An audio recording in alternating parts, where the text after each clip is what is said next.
सभी विद्यार्थियों का हिंदी की कक्षा में बहुत बहुत स्वागत एवं अभिनंदन है। तो बच्चों, आज हम चर्चा करेंगे वर्ण विच्छेद पर। अभी तक हम लोगों ने भाषा, लिपि और व्याकरण के बारे में जाना था। उसके पूर्व हम सभी ने वर्ण विचार का जो पाठ है उसको भी पढ़ा था, और उसके बाद हम सभी लोगों ने शब्द विचार पर भी बहुत सारा अवलोकन किया था। आज हम वर्ण विच्छेद के बारे में पढ़ेंगे कि वर्ण क्या होते हैं। ये तो आपको पता ही है कि भाषा की सबसे छोटी ध्वनि जिसके खंड अथवा टुकड़े नहीं किए जा सकते वे वर्ण कहलाते हैं। परंतु आज हम इनके विच्छेद के बारे में पढ़ेंगे। विच्छेद का अर्थ होता है अलग करना। तो हमें किसे अलग करना है? वर्णों को अलग अलग करना। और वर्ण विच्छेद की परिभाषा क्या होगी? वर्णों को अलग अलग करके लिखने की प्रक्रिया को वर्ण विच्छेद कहते हैं। तो हम सीखेंगे आज कि वर्णों का विच्छेद कैसे किया जाता है। पहले हम एक बार इसकी परिभाषा पढ़ लेते हैं। किसी शब्द में आए सभी स्वर और व्यंजनों को अलग अलग करके लिखने की प्रक्रिया को वर्ण विच्छेद कहते हैं। वर्ण का अर्थ होता है अक्षर और विच्छेद का मतलब होता है अलग करना। तो जैसे एक शब्द लेते हैं महल, मा, हा और ला से बना हुआ है। इसको अगर अलग अलग करेंगे तो कैसे लिखेंगे? मां के नीचे हलंत होगा। क्यों हलंत होगा? क्योंकि मैंने आपको पहले भी बताया है और आज फिर से बता देता हूं कि व्यंजनों में सदा स्वर छुपे रहते हैं, या व्यंजन जो होते हैं वो स्वरों के मेल से बनते हैं। अगर व्यंजन पूरा पूरा लिखा है जिसमें हलंत नहीं लिखा है, और अगर वो आधा नहीं है, तो इसका पूर्ण अर्थ यही है कि वह व्यंजन स्वर के मेल से बना हुआ है। और व्यंजनों में स्वरों का वास होता है, इसीलिए व्यंजन बिना स्वर के नहीं होते। और अगर बिना स्वर के उनको दर्शाना होता है तो हम हलंत लगा देते हैं। जैसे मां में आ का स्वर छिपा रहता है, निहित रहता है। उसी प्रकार से महल को हम कैसे अलग करके लिखेंगे हम आपको बताते हैं। देखिए, जैसे मां है तो मां का आधा मां कर देंगे, यानी उसके नीचे हलंत कर देंगे, प्लस आ इक्वल टू मां। ये मां प्लस अ इक्वल टू मां बनेगा। यहां पर ध्यान देने योग्य बात यह है कि अगर हम पूरा मां लिखेंगे तो इस तरह से लिखेंगे, लेकिन इसी मां में, इसी व्यंजन में स्वर निहित होते हैं, इसलिए इनके स्वर अलग करके दर्शाने की प्रक्रिया को ही हम वर्ण विच्छेद कहते हैं। जैसे देखिए, मां को हलंत लगाया, प्लस यहां पर अ लिखा है। क्यों लिखा है आ? क्योंकि हमने व्यंजन से स्वर को अलग करके लिखा है। तो मां प्लस आ, तब जाके ये मां बनेगा। अब देखिए, इसका हा लेते हैं, और हा में कौन सा स्वर छिपा है? आ का स्वर छिपा है। तो इसीलिए हा को भी हम हलंत लगा के आधा लेते हैं, ह प्लस अ इक्वल टू हा। फिर ला में भी ऐसे ही आ का स्वर निहित है, छिपा हुआ है, तो ल प्लस आ इक्वल टू ल। तो ये हो गया आपका महल। अगर महल को अलग अलग करके लिखना है तो इस तरह से लिखेंगे, मा प्लस आ प्लस ह प्लस अ प्लस ल प्लस आ इक्वल टू महल। और यहां पर व्यंजनों में हमने हलंत इसलिए लगाया है ताकि हम इन व्यंजनों से स्वरों को अलग करके लिख सकें। अब कुछ अन्य उदाहरण देख लेते हैं, जैसे राजा। अब राजा का वर्ण विच्छेद कैसे करेंगे? तो आप सभी जानते हैं, ध्यान रखने वाली बातें, वर्ण विच्छेद में ध्यान रखने वाली बातें ये हैं कि वर्ण विच्छेद में स्वरों के टुकड़े नहीं होते। व्यंजनों के तो टुकड़े होते हैं, लेकिन स्वरों के टुकड़े नहीं होते। जैसे लिखा है, स्वर के टुकड़े नहीं होते, यानी स्वर जब अपने मूल रूप में ही होता है तो उसे आप विच्छेद करते समय वैसा ही लिख देंगे। ऐसा नहीं कि मां के बाद हमने आ लगाया तो अगर ई का स्वर है तो ई के बाद भी अ लगाएंगे, या ई के बाद बड़ी ई लगाएंगे। तो स्वरों के टुकड़े नहीं होते। स्वर जो हैं मूलतः वैसे ही लिखे जाते हैं जैसे शब्दों में दर्शाए जाते हैं। जैसे देखिए, जैसे लिखा है इमली, तो छोटी ई जो है वो स्वर है, और मां जो है व्यंजन है, ला भी व्यंजन है, और बड़ी ई क्या है? ये भी स्वर है। तो इसको कैसे दर्शाएंगे? छोटी ई प्लस म। अब ये मां जो है, मां में व्यंजन छुपा, मां में स्वर छुपा हुआ है, मां में आ का स्वर निहित है, मैंने पहले भी आपको बताया। तो छोटी ई प्लस म, मां के नीचे हलंत, प्लस आ प्लस ल। ला में आ की मात्रा नहीं है, यहां पर बड़ी ई की मात्रा है। तो ला में कौन सा स्वर निहित है? इसमें बड़ी ई की मात्रा का स्वर निहित है, छिपा हुआ है, इसलिए यहां पर ल को आधा लिखेंगे, प्लस ये जो बड़ी ई है उसको हम लिखेंगे इमली। फिर देखिए आम कैसे लिखा है, और आम ये बड़ा आ लिखा है, बड़ा आ भी एक स्वर है, छोटा आ, बड़ा आ, छोटी ई, बड़ी ई, ये सब स्वर हैं, इसलिए बड़े आ को हम बड़े आ के रूप में ही दर्शाएंगे। बड़ा आ प्लस म प्लस अ, तो इसको वैसे ही दर्शाना है जैसे मैंने आपको पहले बताया। फिर हम तीसरे शब्द को लेते हैं उल्लू। अब उल्लू में छोटा ऊ, आधा ला, बड़ा ला और उसके बाद बड़ा ऊ है, ठीक है। तो यहां पर कैसे दर्शाएंगे इसको? उल्लू में ऊ जो है वो स्वर है, तो स्वर वैसे के वैसा ही लिखा जाता है, क्योंकि स्वरों में व्यंजन नहीं छुपे होते हैं, व्यंजनों में स्वर छिपे होते हैं।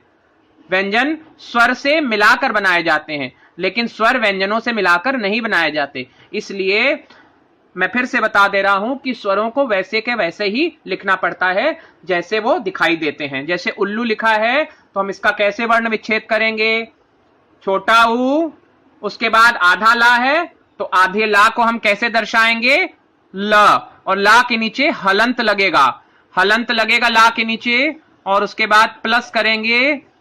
फिर ये जो बड़ा वाला ला है, पूरा ला है, उसको ल उतारेंगे, ला के नीचे फिर हलंत लगाएंगे, और प्लस ला में कौन सा स्वर निहित है? ऊ का स्वर निहित है, तो बड़े ऊ का स्वर निहित है, तो यहां पर प्लस बड़ा ऊ कर देंगे। तो इस प्रकार से हम वर्ण विच्छेद में ध्यान रखेंगे इन सब बातों को कि स्वरों के टुकड़े नहीं होते।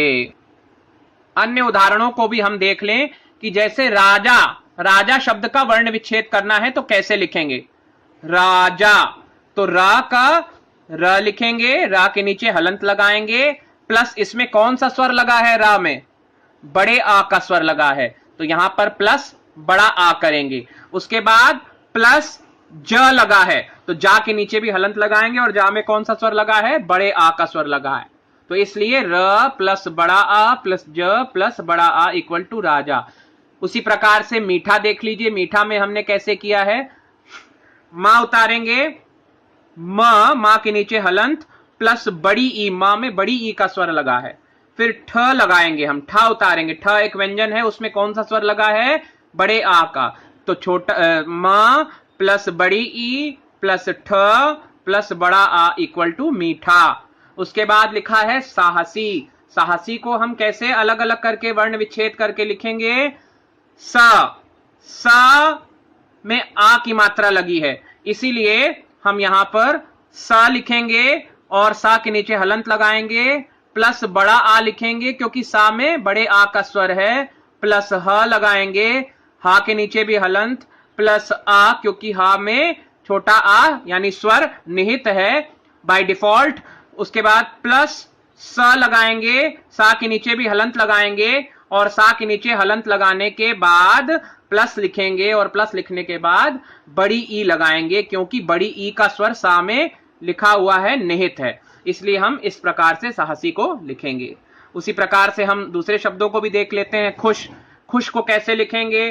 खा लिखेंगे, खा को हलंत लगाएंगे नीचे, प्लस खा में जो स्वर छुपा है छोटे ओ का वो लिखेंगे, प्लस श लिखा है शलगम वाला, तो श उतारेंगे और शा के नीचे भी हम हलंत लगाएंगे। और हलंत क्यों लगाते हैं मैंने पहले भी आपको बताया है, फिर भी मैं आपको दोबारा बताना चाहता हूं कि हलंत इसलिए लगाते हैं ताकि व्यंजनों से हम स्वरों को अलग कर सकें और अलग करके उनको दर्शा सकें।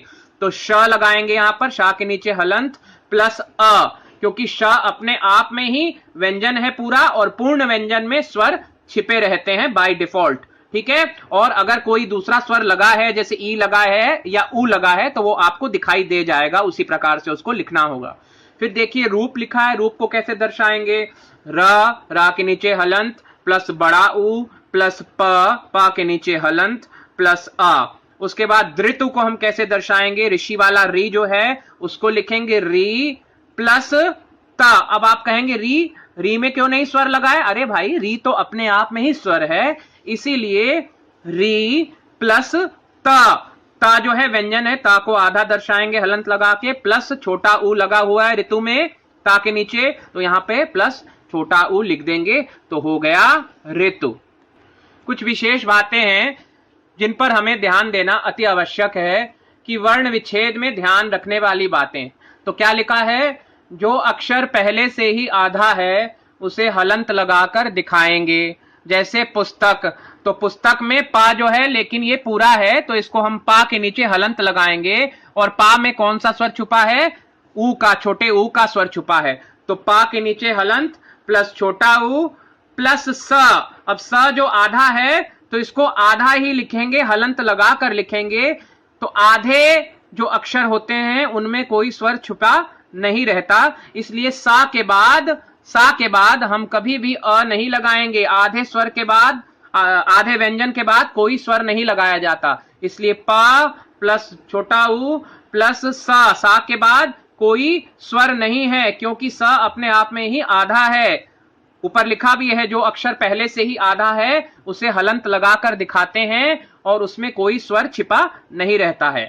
तो पा के नीचे हलंत प्लस ऊ प्लस सा के नीचे हलंत प्लस ता। अब ता पूरा है तो ता के नीचे हलंत लगाकर प्लस आ करेंगे, क्योंकि ता जब हम ता बोलते हैं तो हमको आ की आवाज अपने आप सुनाई देती है, स्वर सुनाई देता है, इसलिए त प्लस आ प्लस का के नीचे हलंत प्लस का, पुस्तक। अब चिट्ठी को कैसे लिखेंगे, चा के नीचे हलंत प्लस ई, छोटी ई लगी है, इसमें स्वर लगा है छोटी ई का, तो छोटी ई का स्वर दर्शाएंगे प्लस टा के नीचे हलंत होगा और टा आधा ही है। देखिए चिट्ठी में ट जो है वो आधा ही है, इसलिए उसके सामने कोई स्वर नहीं लगाएंगे।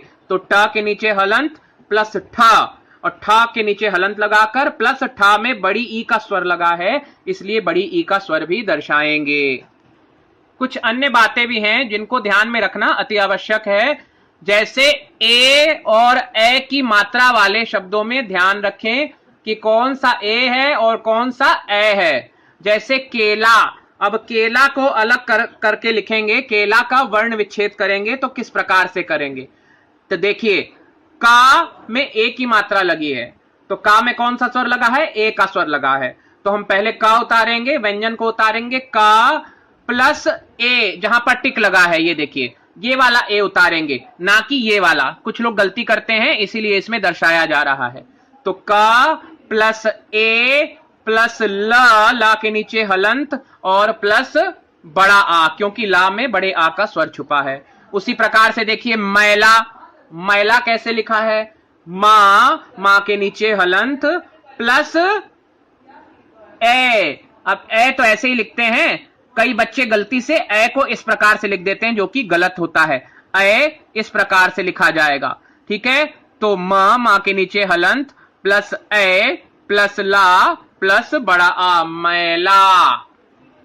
देखिए इस तस्वीर को देखिए, इसमें दिखाई दे रहा है हम सभी को कि वर्ण विच्छेद में ए और ए कैसे लिखते हैं। तो बच्चों की सहूलियत के लिए और बच्चों की एकाग्रता के लिए मैं ये बताना चाहता हूं कि ए को कैसे दर्शाते हैं। ए को ऐसे दर्शाते हैं और लिखते इस प्रकार से ए हैं, और फिर ए को कैसे दर्शाते हैं, ए को इस प्रकार से दर्शाते हैं। इसलिए बच्चों गलती कभी मत करना, क्योंकि एक गलती से वर्ण विच्छेद की जो सारी समस्या है उसका निदान नहीं हो पाएगा, और वर्ण विच्छेद करते वक्त हम गलती कर बैठेंगे तो हमारे नंबर कम हो सकते हैं। इसलिए छोटी से छोटी चीजों को भी ध्यान रखना अति आवश्यक है। कुछ अन्य उदाहरण हम देख लेते हैं, जैसे सैर। तो सैर को कैसे लिखेंगे, आजकल तो हम सैर नहीं कर रहे, लेकिन फिर भी हमें यह तो सीखना होगा कि वर्ण विच्छेद में हम सैर को अलग अलग करके कैसे लिखें। तो सा के नीचे हलंत प्लस यहां पर कौन सी मात्रा लगी है, ए की मात्रा लगी है, तो यहां पर प्लस ए प्लस र के नीचे हलंत प्लस आ, क्योंकि रा में बाय डिफॉल्ट स्वर छिपा हुआ है, स्वर निहित है, और इसको अलग से लगाने की आवश्यकता हमें इसीलिए पड़ती है क्योंकि इसमें स्वर निहित रहता है। और जब कोई व्यंजन आधा लिखा रहता है तो उसमें स्वर नहीं लगाया जाता। फिर से मैं आपको बता देना चाहता हूं। फिर देखिए लिखा है करेला। अब करेला कैसे इसका वर्ण विच्छेद करेंगे, तो का के नीचे हलंत प्लस आ, क्योंकि का में ऑलरेडी आ छुपा हुआ है, प्लस रा के नीचे हलंत प्लस ए है, देखिएगा ध्यान दीजिएगा, ए है, ए नहीं है, ए प्लस ल प्लस आ, करेला। उसके बाद देखिए पूरे, पूरे को कैसे लिखेंगे, पा, पा के नीचे हलंत, प्लस पा में कौन सा स्वर लगा है, बड़े ऊ का स्वर लगा है, तो बड़ा ऊ लगाएंगे, प्लस र, रा के नीचे हलंत, प्लस ए, तो क्या हो गया, पूरे। उसके बाद हम देखते हैं विशैला। विशैला कैसे लिखेंगे, वा के नीचे हलंत, प्लस वा में कौन सा स्वर लगा है, छोटी ई का स्वर लगा है, फिर क्या लगा है इसमें, षटकोण वाला श लगा है, और षटकोण वाला शा भी उतारेंगे, नीचे हलंत लगाएंगे, प्लस ए की मात्रा लगी है शय के ऊपर, देखिएगा यहां पर आप ध्यान दीजिए, ए की मात्रा लगी है, तो ए हम वैसे के वैसे ही उतारेंगे, श प्लस ए प्लस ल के नीचे हलंत, और ला में कौन सा स्वर लगा है, बड़े आ का स्वर लगा है, इसलिए हम यहां पर बड़ा आ लगाएंगे, विशैला। क्या बन गया, विशैला। तो बच्चों आज के लिए इतना ही ज्ञान काफी है। कल हम फिर प्रस्तुत करेंगे आपके समक्ष एक नया पाठ लेकर। तब तक के लिए आप अपने घर में रहिए, स्वस्थ रहिए, सुरक्षित रहिए और आनंदित रहिए। तब तक के लिए मैं अपनी वाणी को विराम देता हूं। धन्यवाद।